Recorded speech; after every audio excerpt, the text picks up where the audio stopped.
केशवराय, मी विशाल शिंदे, मराठा टाइम्समध्ये आपल्या सर्वांचे स्वागत आहे।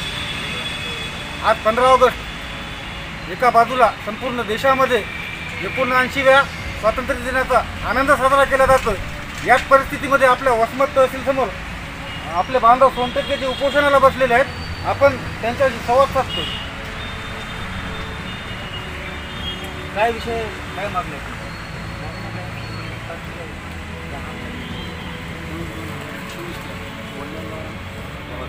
वडिलाला गायब केले, एटीएम साहेबांनी आमची तारीख झाली 9 तारीख झाली, 10 तारखेला वडिलाला गायब केली। त्याचं अजून मी काही वडिलाचा शोध नाही, काहीच नाही। जवळपास 1 वर्ष झालं, दुसरं वर्ष चाललं। आपण प्रशासनाला न्याय मागायला, अजून मी काय आम्हाला न्याय वगैरे नाही। तुम्ही तक्रार दाखल केली होती? हो, तक्रार मी SP साहेबाला दिली, DSP साहेबाला दिली, IG साहेबाला दिली आणि मुंबईला पण दिली, DG साहेबाला, मुख्यमंत्री साहेबाला दिली, उपमुख्यमंत्र्याला दिली आणि गृहमंत्र्याला पण, भारताच्या अमित शहा साहेबाला दिला पण दिली। पण आपला न्यायच भेटत नाही।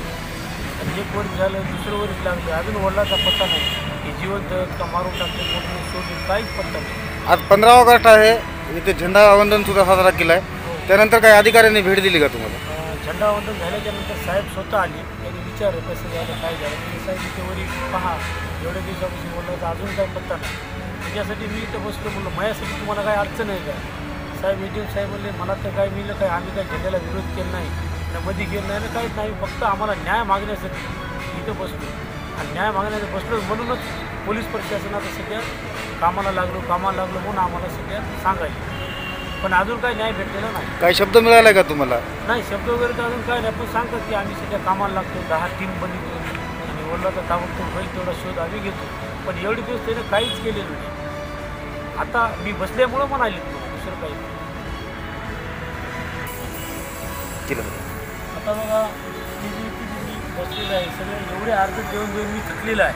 हां, नाही इलाजाने मी ज्यावेळेस IG साहेबाकडे गेलो, शहाजी उमाप साहेबाकडे, त्यावेळेस गेल्यावर त्यानं पण नुसतं मग प्रकरण ऐकून घेतलं शांततेपणानं, पण मोरी काही जबाब दिला नाही ना, कोणी अधिकाऱ्याला सांगितलं पण नाही SP ला की हे असं झालं आहे, तसं झालं, प्रकरणाची चौकशी करा। IG साहेबांना सांगितलं नाही, DSP साहेबांकडे गेलो, त्यानं बी काही चौकशी केली नाही। मग आपला न्याय देणार पुढील भूमिका काय असेल मग तुम्ही? आता पुढील भूमिका प्रशासनाने याच्यात लक्ष द्यावं आणि खरंच आपला न्याय भेटतंय का?